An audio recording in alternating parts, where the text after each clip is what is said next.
A gente vai falar de direito do consumidor, a questão plano de saúde. Doutor Elton, boa tarde. Boa tarde. Como esse assunto rende, não? Rende muita coisa. Direito do consumidor sempre rende, mas assim, plano de saúde rende dor de cabeça. Sim, porque inclusive são campeões de reclamação no Procon. Mas que coisa. Eu estava ouvindo a pauta aqui da doutora Maitê, nutricionista, ela estava conversando, Isso. né?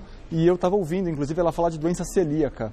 E os planos de saúde, muitas vezes, se recusam a custear os exames que vão diagnosticar essa doença em pacientes. E isso que é legal. Absurdo. É um absurdo. Porque, veja, o plano de saúde ele tem que cobrir não apenas as doenças, mas as investigações também. Perfeito, Né? doutor Eu quero Elton. investigar se tem uma doença. E isso está cobertado pelo plano de saúde. Onde está cobertado isso?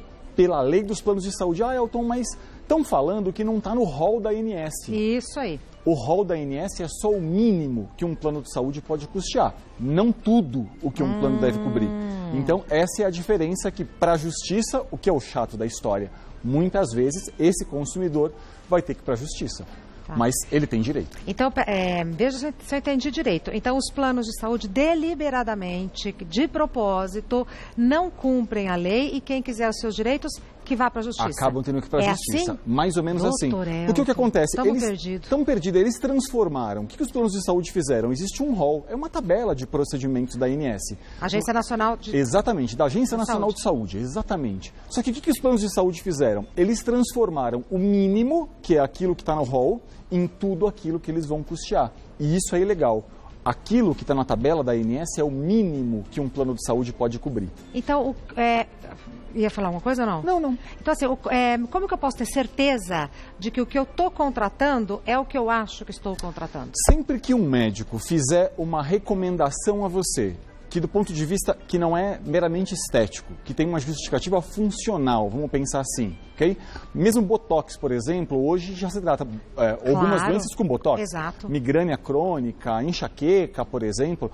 O que tem que haver? Prescrição médica, havendo indicação clínica, se o plano de saúde cobre a doença e toda a doença listada no código CID tem que ser coberta por um plano de saúde, é o que diz a lei. Nossa. Se o plano cobre a doença, ele não pode excluir o tratamento. A grande questão estão nos métodos mais modernos, muitas vezes. Os planos de saúde fazem o quê? Eles falam, não, eu cubro o tratamento. Mas não só, esse. Não esse, só pelo método antigo. Agora, é desumano e desleal, muitas vezes, com o consumidor. Porque é, inclusive, muitas vezes, ruim para o plano de saúde.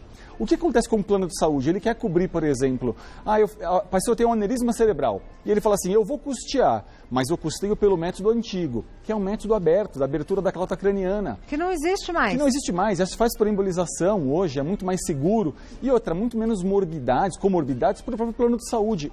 A taxa de internação diminui, os riscos de uma infecção diminuem, quer dizer, para o plano de saúde também é interessante isso.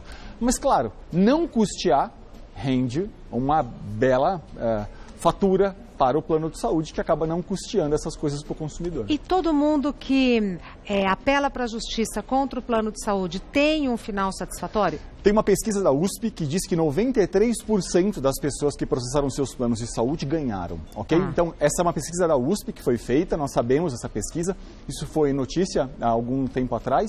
Então, quer dizer, o índice é muito bom.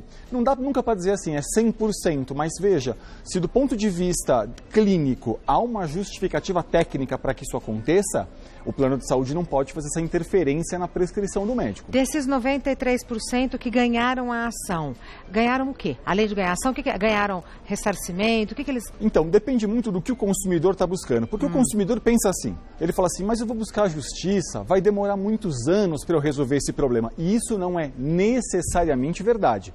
Porque essa ação judicial a gente chama de liminar. Veja, mal comparando, o jornal estava vindo e estavam falando então do habeas corpus que o ex-presidente será julgado. Isso. Né? Não vamos fazer juízo de valor sobre habeas corpus, mas tem ali uma liminar, né, do Supremo Tribunal Federal garantindo a não prisão até este momento. Então, liminar serve justamente para esses casos urgentes. Liminar serve para caso grave. Olha, está na iminência de acontecer alguma coisa. Liminar. Liminar. Eu preciso de um tratamento médico e eu não posso esperar muito tempo. Tem que ser agora. Liminar. Liminar. Eu preciso de um exame, tem que ser agora. A liminar esgota meu processo? Não necessariamente. Mas resolve momentaneamente. Momentaneamente resolve. Situação de urgência. Quer dizer, de forma grave, a justiça pode te dar uma resposta resposta, garantir um direito, para que você possa, desde logo, então, fazer aquele exame, fazer aquela cirurgia e aí discute-se com calma no processo. E quando a gente fala de 93%, significa dizer que ao final da ação judicial, 93% das pessoas ganharam finalmente esse direito. Às vezes com dano moral e às vezes, claro, se pagaram alguma coisa que ela solicitou o plano de saúde e o plano falou que não ia cobrir, inclusive o ressarcimento desse valor. O que é muito cruel é porque a pessoa já está com um problema de saúde. A gente usa o plano de saúde quando não está bem, né? Quando está bem não precisa. Ainda ter que lidar com isso. Sim, é um desgaste, é um transtorno. É parente, pai, Sim, mãe. Há uma bala emocional muito grande nessa hora. Sem dúvida. Mas as pessoas vão ter que cada vez mais se socorrerem desses meios. Porque a Agência Nacional de Saúde, ela está muito limitada a dizer assim, está na minha tabela? Não está na minha tabela esse procedimento, então eu não tenho o que fazer. É muito limitado o que a Agência Nacional de Saúde faz. Agora, a pessoa, claro, a primeira atitude que eu acho que todo mundo tem que tomar é, o plano de saúde negou, vai no site da ANS ou telefona para a Agência Nacional de Saúde e reclama. Acho que essa é a primeira atitude, tá, Regina? Porque assim, vamos pensar o seguinte, essa pessoa não precisa necessariamente ir para a justiça, contratar advogado, ela faz a reclamação. Resolveu, ótimo. Não resolveu, aí eu vou para o passo 2, que é eventualmente ir para a justiça. Ah, Mailton, mas a Agência Nacional de Saúde diz que eu não tenho direito. Não dá para confiar cegamente no que a Agência Nacional de Saúde diz. Porque ela só olha para aquilo que está no rol dela, não para aquilo que está na lei. A lei diz que a cobertura é muito maior do que a Agência Nacional de Saúde está dizendo. Entendi. Vamos então responder as perguntas que as pessoas mandaram de casa. Jaime pergunta, contratei um plano pelo sindicato que sou filiado e ele está aumentando mais de 20% ao ano. Vejo que a ANS divulga índice muito inferior, em cerca de 13%. É possível rever o valor do meu reajuste? É possível. Isso tem acontecido muito, muito mesmo. Veja só o que está acontecendo. A Agência Nacional de Saúde divulga um índice para o plano individual e familiar. Ela não divulga índice para plano coletivo ou por adesão, que é o caso dele, né, ou para o plano empresarial. Agora, o que as pessoas têm feito hoje? Como não se vende mais plano individual e familiar, as pessoas têm lá uma pequena empresa, muitas vezes, e elas vão contratar um plano de saúde pela pequena empresa dela. Exato. O que ela não percebe, muitas vezes, que isso acaba onerando demais nos reajustes que virão. Então, assim, tem como pedir na justiça a substituição do reajuste? Tem como pedir, ok? O que a Justiça tem feito muitas vezes é substituir esses 20% pelos 13% que a ANS deu nesse ano passado, por exemplo. Ela deu 13,55%. Então, às vezes, eu consigo substituir esse reajuste de 20% por um de 13%. 13 ainda é muito alto. Também acho. Vamos combinar que uma inflação de 3 oficial... não permite um aumento de 13. Não justifica. Perfeito. Mas é o que a Justiça tem trabalhado com o seguinte parâmetro. O reajuste da ANS para o plano individual e familiar é um termômetro adequado para o setor. Ok? Então ela diz assim, olha, eu não vou aplicar a inflação porque a inflação mede o preço do chuchu, do abacate, da abobrinha, e isso não impacta tanto no plano de saúde. Mas eu vou aplicar então o reajuste ANS dos planos individuais, salvo, claro, se o plano de saúde comprovar que esses 20% é essencial para o equilíbrio da apólice. Quando eles provam... Sinceramente, quase nunca. Porque eles também não querem abrir as contas deles. Isso obrigaria eles a entregar as contas. Confusão, hein, doutor? A própria OAB moveu uma ação contra um plano de saúde no ano passado, em favor dos advogados que tinham um plano de saúde pela OAB, e o plano de saúde processado se recusou a apresentar as contas. Por que será? Por que será, não é? Então, tem um pouquinho dessa malandragem dos planos de saúde no mercado. Então, as pessoas, às vezes, vão ter que ir para a justiça buscar os seus direitos. Não tem jeito. Bom, e também não tem jeito de viver sem plano de saúde. Não. Então, a gente vai ter que aprender aqui com o Dr. Elton, inclusive, como driblar essa situação. Vamos tentar explicar para as pessoas aí essas principais situações que devem estar chegando. Porque todo mundo já teve um contratempo. Sim, né? Pelo menos um contratempo. Pelo menos um contratempo. Infelizmente. Bom, vamos continuar então. Próxima pergunta. Quem mandou foi o Luiz Fernando. Contratei um plano de saúde para mim, minha esposa e a minha filha pela pequena empresa que possuo, mas subiu 21% este ano. O fato de ser um plano empresarial muda alguma coisa? Podem cancelar meu plano se eu entrar com ação? Excelente pergunta do Luiz Fernando, Regina. Olha, fantástico. Porque, veja, primeiro, ninguém vai te perseguir se você exercer teu direito. Isso é absolutamente impensável. E se ocorresse algo assim, nunca vi, se ocorresse, nova ação judicial por perseguição. Então, não podemos nem pensar nisso. Segunda coisa, quando ele contrata um plano empresarial, veja se isso é de fato um plano empresarial. É ele, esposa e filha. Né? Quer dizer, isso é um falso... Familiar. É um familiar. Isso é um falso empresarial, não é? Isso é um plano familiar travestido de um plano empresarial. E a Justiça tem olhado com um olhar criterioso para essas questões. Que ótimo. E tem dito, olha, pera lá, eu não posso comparar essa empresa a uma grande indústria, por exemplo, que tem 50 mil empregados. Claro. Porque quando a lei permitiu que o reajuste do plano coletivo empresarial fosse livre, ela pensou, claro, nas grandes empresas, que têm condições de sentar com o plano de saúde e debater o reajuste que vai ser aplicado. E não no Luiz Fernando, por exemplo, que tem lá uma pequena empresa. 3 vidas, né? 3 vidas. Não faz sentido isso. Então, começou a acontecer esse tipo de coisa, a pessoa vai lá, pede para o plano de saúde abrir as contas, fala, eu quero saber como é que vocês calcularam esse reajuste. O plano de saúde não vai entregar esse cálculo, aí vai ter que ir para a Justiça para exigir, então, a substituição do percentual, ok? A gente nunca estava falando de anular completamente, de falar assim... Podem cancelar meu plano? Jamais vai cancelar. A gente nunca está falando assim, nunca vai ter reajuste. Pode ter reajuste, mas naquele limite que a ANS autorizou. Aceitável. Aceitável, que é alto. Isso que eu ia falar, que é aceitável, mas já é alto. Próxima pergunta foi enviada pela Paloma. Meu marido precisa fazer uma cirurgia na próstata. Acontece que o plano de saúde só cobre a cirurgia pelo método antigo, no qual ele corre riscos de incontinência urinária e impotência. O plano de saúde tem obrigação de cobrir a cirurgia pelo método mais moderno? Tem obrigação de pagar o método mais moderno. Vai pagar. O que acontece é, se ela ligar na Agência Nacional de Saúde, por exemplo, esse caso a Agência Nacional de Saúde não resolve. Então, ela vai dizer assim, não está na minha tabela. Ok? Mas, o que o médico dela, do marido da Paloma, vai ter que fazer? O médico do marido da Paloma vai fazer uma justificativa clínica do porquê que o método mais moderno é indicado ao caso dele. Então, ele vai dizer, olha, tem risco de incontinência urinária e impotência, o que nesse método diminui muito a chance, o risco disso acontecer. Ele vai explicar as vantagens. E aí a gente vai poder, então, pedir uma liminar para que o juiz garanta o tratamento dele agora. Ou seja... Faz a cirurgia. Faz a cirurgia. Não é assim, eu vou ter que esperar 3 anos. Essa não é a regra. Um processo pode até levar 1 ano, 1 ano e meio, quem sabe. Mas a cirurgia, eventualmente, ele pode fazer isso agora. Perfeito. Próxima pergunta foi enviada pela Carmen. Fui diagnosticada com um tipo de câncer chamado mieloma múltiplo.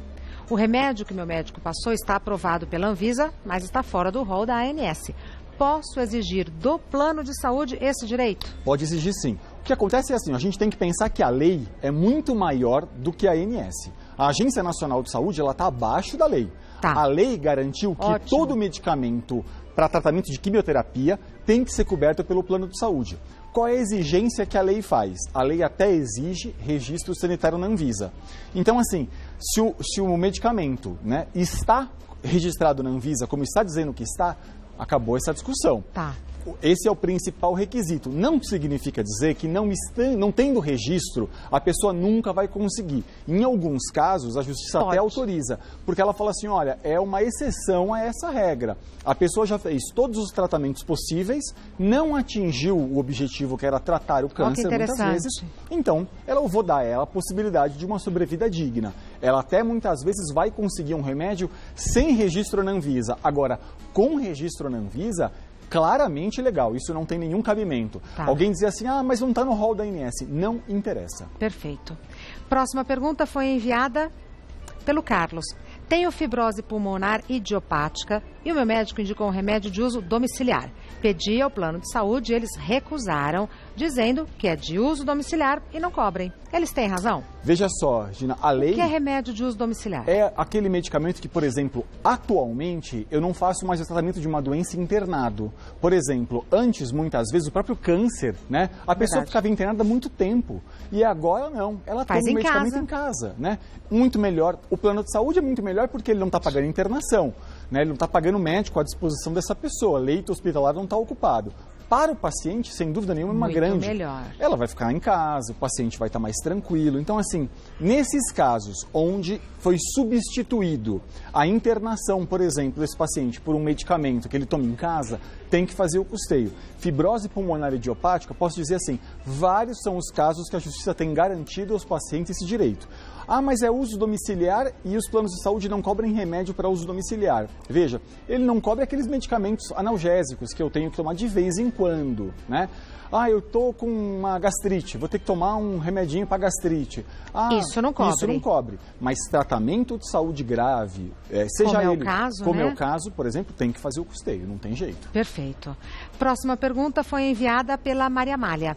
Estou em meio a um tratamento de câncer e o plano de saúde descredenciou o local onde eu faço o tratamento e tirou ainda os principais hospitais que me atendiam.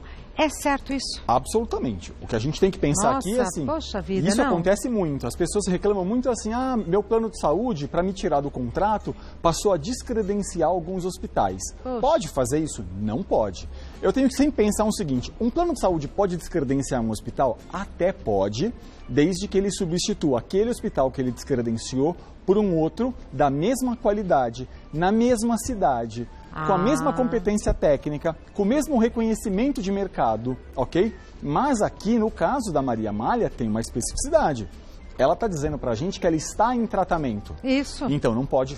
Enquanto ela estiver em tratamento neste local, não pode. Então, enquanto tiver uma pessoa do Sim. plano de saúde em tratamento neste hospital, não pode. O plano de saúde não pode descredenciar o hospital. Pode. Ele tem que manter o plano de saúde até acabar. Mesmo que seja uma pessoa só. Mesmo que seja uma pessoa só. Pelo menos para aquela pessoa. Vamos pensar assim, ok? Aquela pessoa que está em tratamento lá, ela não pode ser retirada de lá. Porque agora, eu vou colocar... Não pode novos, isso. Mas agora eu entendi. Os novos, até tudo bem. Ela falou assim, olha, esse hospital não atende mais. Mas quem já se trata, continua. Quem já se trata, continua. E o que a Maria Amália pode fazer? Então, ela pode reclamar na Agência Nacional de Saúde, porque esse é um caso em que a Agência Nacional de Saúde pode ajudar, ok? Porque os planos de saúde, para descredenciarem um hospital, eles precisam de autorização da ANS. Tá. E eles quase nunca pedem a autorização da ANS. Por quê?